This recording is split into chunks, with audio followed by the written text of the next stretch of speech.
Hi, everyone. Welcome back to Two Therapists Walk Into a Podcast. I'm Robin Green, an LCSW in Tucson, Arizona. And I'm Stephanie Edsel, an LCSW in Salt Lake City, Utah. This is our last episode of Series 10. The last one. Yes, the last one. And I've been sitting with how to arrive in this one because it's been quite a series, Stephanie. Which one isn't, Robin? I know, this is true. I feel like we say that a lot. Yes. Yes, we do.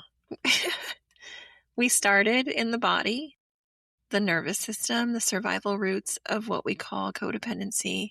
Then we moved into history, into where the term came from and what it was reaching for. We sat with the family systems that wrote the first relational draft. And then we talked about codependency, about love, and whether it was ever actually the problem. Last week we pulled all the way back into the cultural water, the individualism, and that caregiving labor and who gets pathologized and why. It's a lot. That's an astounding amount of information. I feel like that's a lot of ground to cover. Right, and through all of it, there has been a thread we keep approaching from all the different angles. It's in the nervous system adaptations, in the family roles, in the caregiving labor, in the codependence conversations. It's what all of it has been orbiting. The self that got left behind. Right? That self that got left behind. That is where we are going today. But before we get there, we want to mark this moment. If you've been with us since episode 1, you have done something really big. You've sat with some hard things. And you've allowed it to get personal. And we want to thank you for that. There's always a lot of gratitude when we think about everybody who's listening to us and everybody who takes a moment to share. And if you're open to it, let's just take a breath. Feeling into wherever you are right now.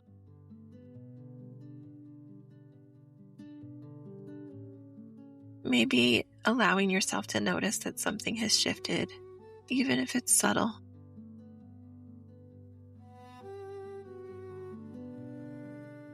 Possibly a question you were holding differently than you were 6 weeks ago.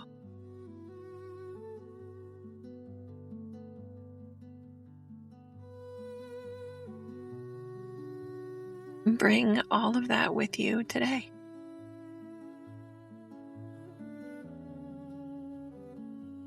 Allowing yourself to just be here as we close this series, knowing that you showed up, and that's not a small thing. Let's take one breath, and let's get into it. I would like to start with a word that has been threaded through this entire series, even when we weren't saying it directly. Self-abandonment. Yeah. Yep. Talk to us about that.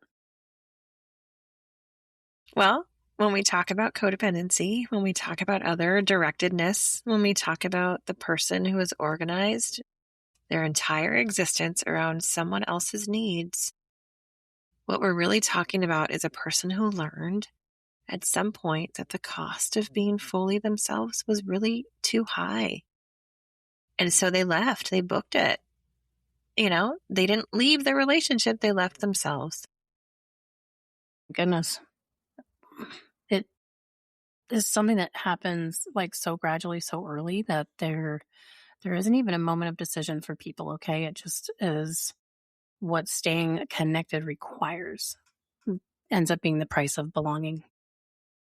Yeah, and so you pay it over and over until paying it felt like just being a person, really. Mm-hmm.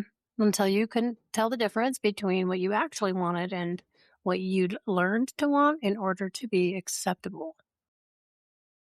Yeah, I think, which is one of the loneliest things that I know of, to be in relationship, to be surrounded by people, and to have no real access to yourself inside any of it.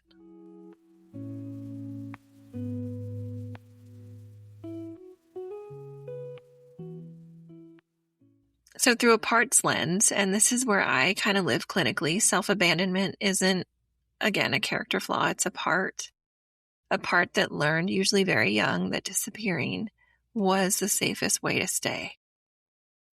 Correct. And when you say parts, you're not strictly talking IFS here. Right. I work more from a structural dissociation framework. Janina Fisher's model, which she calls TIST or TIST, which is trauma-informed stabilization treatment. And really the core idea is that when a nervous system is overwhelmed early in life, particularly in relational trauma, the personality doesn't get to develop the way it would in a safer environment. Instead of integrating, really instead of becoming one coherent self who can hold all of their experiences, it's going to organize around survival. And so it splits its resources. What does that look like? I'm noticing like my chest, my heart is pounding as you're reading this. This is really interesting. I am enthralled. Oh, okay. Yeah. So there's what Fisher calls the apparently normal part, or the ANP. This is the part that gets up and goes to work and functions and manages and looks fine. And then there are the emotional parts, the parts that are still carrying what happened, still living in the original threat, really still responding to the world as though the danger is current, because for them, it always is. It is. And those parts don't necessarily talk to each other. That's important to know. Right. And even more importantly, often they don't even know that each other exists. And so what makes this so relevant to codependency is that the ANP, or the apparently normal part, that functioning part, and a lot of people with relational trauma, it becomes entirely organized around other people. So reading the room, managing the emotional temperature, anticipating needs before they were spoken, because that was the survival skill. That was how you kept the attachment intact when the attachment felt really fragile. A part that made itself about other people in order to survive other people. Exactly. And in TIST, Fisher talks about how these adaptations aren't random. They're the nervous system's most intelligent response to the conditions it was given. The part that disappears isn't being selfless, it's being strategic. It looked at the relational environment and it found the most viable path to staying connected, and it committed to that path completely. I always say this is so remarkable because science never, ever, ever fails to almost flabbergast me. It's incredibly fascinating. And again, think about it this way, it kind of takes the shame out of it. It's so true. It really is remarkable thinking about like a child with such few resources that they figured out how to keep the most important relationships in their life intact. Right? That deserves real respect before we start calling it a problem. Please bless, can we? Right? That's so true. Before we start Mm. talking about patterns or growth or any of it, like we have to acknowledge that this part has been working without a break. Probably for decades, keeping someone in connection when the alternative felt unsurvivable because they don't know any different. No. So that means there's no enemies. No part of us, no part of you is an enemy. Right? Oh, I like that. It's never the enemy. It's the most loyal thing in the room. And there's something else going on in the disappearing because it's not just about staying safe, it's about protecting something. Other directedness, this constant outward orientation, always tracking other people, always calibrating, always managing the relational temperature. It looks like it's about the other person, but tucked inside, really tucked inside it, there's often a very tender, very young place that never got to find out if it was lovable just as it was. Without that managing, without the performing, without the earning, without that like bringing something. Right, that transactional piece. Mm. So the disappearing protected that place from ever having to find out the answer. Because if you never show up fully, you never have to risk full rejection. You can tell yourself, they don't really know me, which is its own kind of pain, but it's a manageable kind. It keeps something intact. And I also think it kind of keeps you in control. Absolutely. Whereas being fully seen and not chosen, that feels not only out of control, but unsurvivable. Very unsurvivable. And so then the part keeps doing its job, keeping that real self tucked away, keeps the managed version front and center. We call it codependency. We call it people pleasing. We give it a lot of names, but at the center of it is really a person who never found out if they were enough. So, what does return actually look like? Because I think we owe people some honesty here. For sure, it's not a moment. It's not an insight that cracks everything open and suddenly you're free. Wouldn't that be beautiful? It really would be, but we wouldn't have jobs. Oh, this is true. That return is incremental. It's noticing. It's my favorite. I love noticing. It's Me too. right? It's asking, wait, what do I actually want here? And being surprised that you don't immediately know. It's sitting in that not knowing instead of rushing to fill it with somebody else's preference. It's the moment in a conversation where you feel the pull to agree, to smooth it over, to make the other person comfortable, and you pause just for a second and you ask yourself, what's actually true for you? Yeah, it's not about overriding the part that learned to disappear. You cannot just muscle past it. In Fisher's model, these parts need to be worked with, not against. In session, I often say your biology is stronger than you are, and rather than fighting it, you need to work with it. So they need to know that there's a present day self who can actually handle things now, who doesn't need the same level of protection. Right? Because parts don't update automatically. They're running on old information, old threat assessments. The part that made you small at 7 doesn't know you're not 7 anymore. I say, the nervous system doesn't age. It doesn't know the environment has changed. It's still doing its job based on what was true then. Right. So return looks like building a relationship with that part, getting curious, asking it what it's afraid will happen if it relaxes. And then slowly, with a lot of patience, showing it something different. A little at a time. And that little is everything. I think in this work, slow is fast. Yes, I say that often as well. I It's know. funny. Well, it's just true. I'm glad that we practice what we preach and we actually really do talk about it. This is true.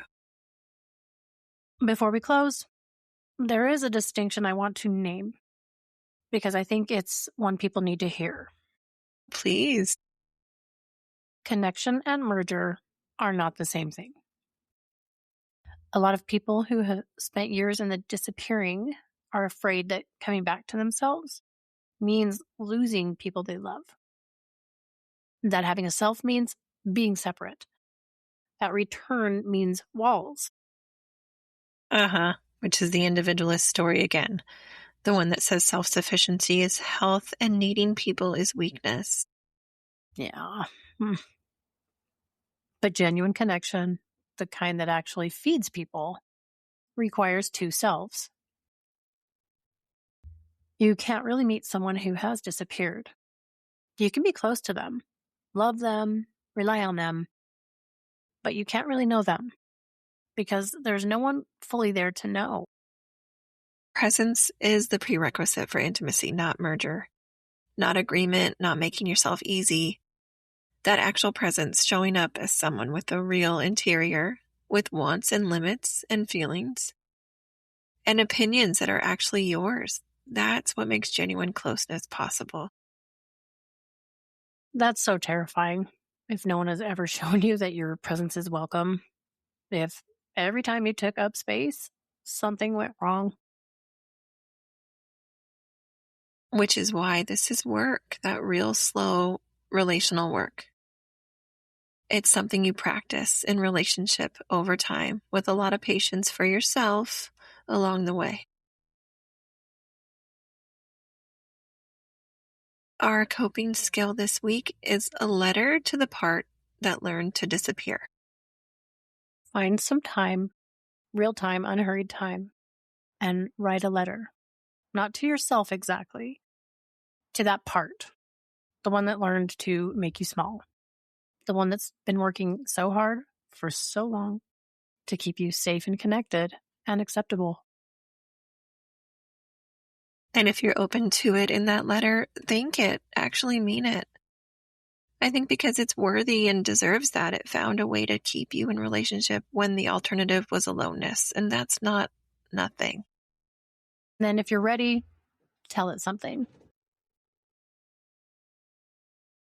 Tell it what you know now that it didn't know then, that you're still here, that you made it, that you are starting slowly to learn that there might be another way. There's no wrong way to do it. Just show up for it the way you're learning to show up for yourself.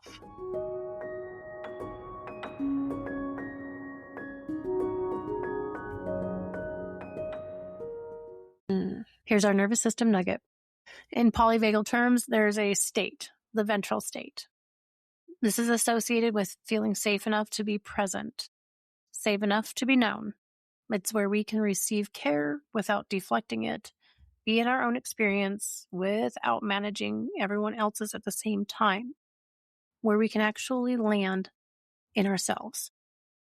And for people who grew up in environments where that state wasn't reliably available, where safety was conditional, where being fully present was the risky thing, the nervous system learned to live somewhere else in that mobilization and shutdown. So coming home to self isn't just psychological, it's physiological. The nervous system has to learn that landing is safe. And again, it's going to learn this through experience, through moments of reaching out and being met, through the slow accumulation of times when showing up fully didn't cost you everything. Which is why this work lives in relationship. The nervous system doesn't update in isolation. It updates in contact, in the felt experience of being seen and surviving it, of being present with another person and having that be not just tolerable, but actually good. Yeah, the body has to catch up to what the mind is beginning to trust.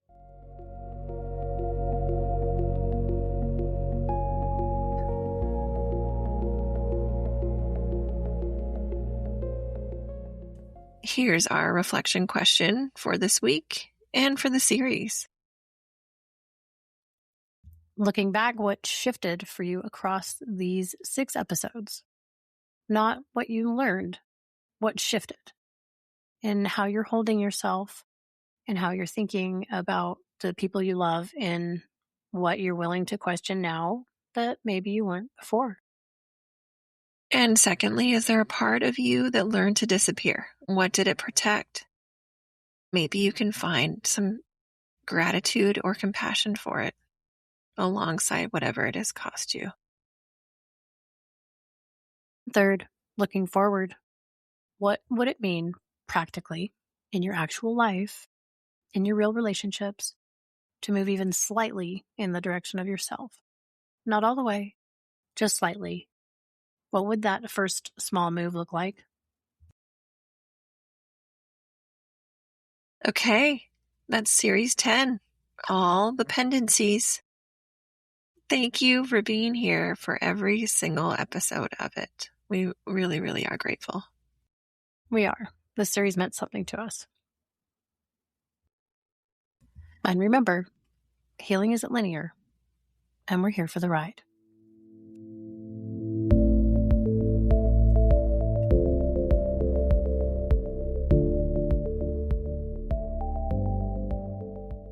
This podcast is for educational purposes only, and it is not a substitute for therapy, medical care, or professional advice. Listening to this podcast or this episode does not create a therapeutic, clinical, or professional relationship with us. If you're experiencing distress, physical symptoms, or emotional concerns that feel overwhelming, we both encourage you to seek support from a qualified healthcare or mental health professional. And if you are in immediate danger or need urgent support, please contact local emergency services or a crisis line in your area.